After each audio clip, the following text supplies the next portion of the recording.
అన్యాయం? మీరు అసలు మనుషులేనా? ఇలా మోసం చేసి ఆస్తులు రాయించుకోవడానికి మీకు సిగ్గుగా అనిపించడం లేదు? ఏయ్ చాలు చాలాకు. మేమొచ్చింది నీ శాస్త్రోక్తమైన డైలాగులు విని చప్పట్లు కొట్టి వెళ్ళటానికి కాదు.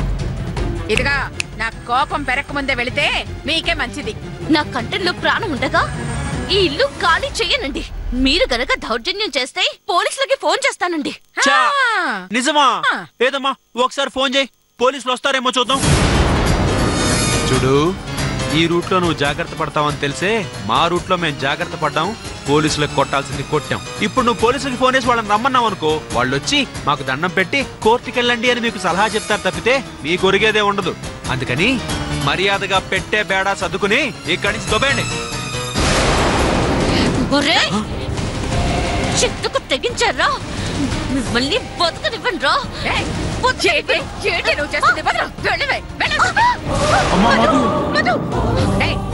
చూస్తారేంట్రా? లోపల సామాన్లన్నీ తీసుకెళ్ళి బయట పడేయండి. వెళ్ళండి వెళ్ళండి. అయ్యో ఆగండియా.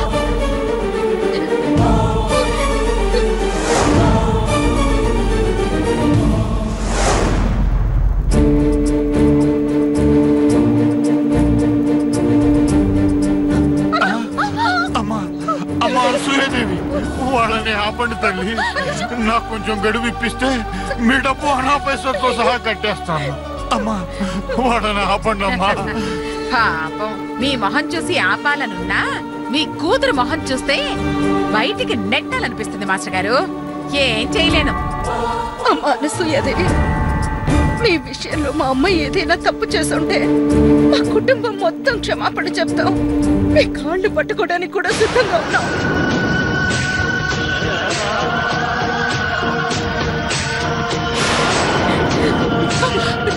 దయచేసి వాళ్ళని ఆగమని చెప్పండి అమ్మా. ఆ నీచిన క్షమాపణ చెప్పడం కంటే చావడం నయ్యో. నీ వల్ల ఈ పరిస్థితి వచ్చింది. నువ్వే కనుక ఆ తల్లితో గొడవ పెట్టుకుని ఉండకపోతే ఇలా ఇల్లు పోగొట్టుకున్న దురదృష్టం వచ్చేదే కాదు.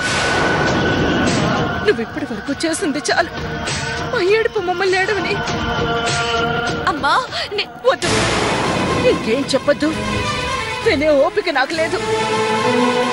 నీకు నిజంగా మా మీద ప్రేమ ఉంటే, నడి వీధిలో పడిపోతున్న మీ నాన్నగారి మీద జాలుంటే అనసూయదేవి కాళ్ళు పట్టుకొని క్షమాపణ చెప్పి ఈ ఘోరాన్ని ఆపు.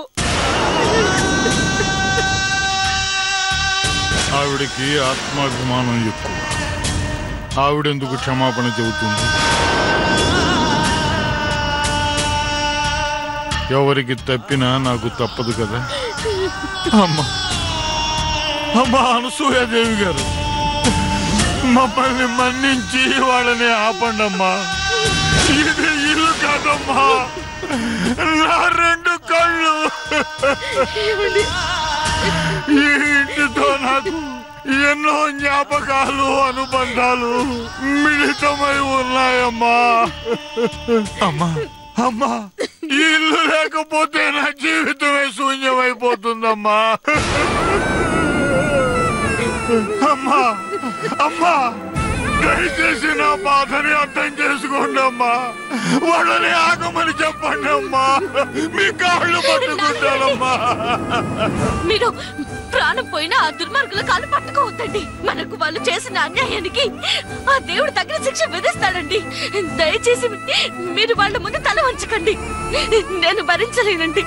మీరు అడిగితే నా ప్రాణాలైనా ఇచ్చేస్తానండి. ఆ నీచుల కాళ్ళు మాత్రం పట్టుకోను. మిమ్మల్ని పట్టుకోనివ్వనండి. అలా మీరు పట్టుకుంటే మీ కూతురు బతుకున్నా మరణించిన దాంతో సమానం అండి. అమ్మా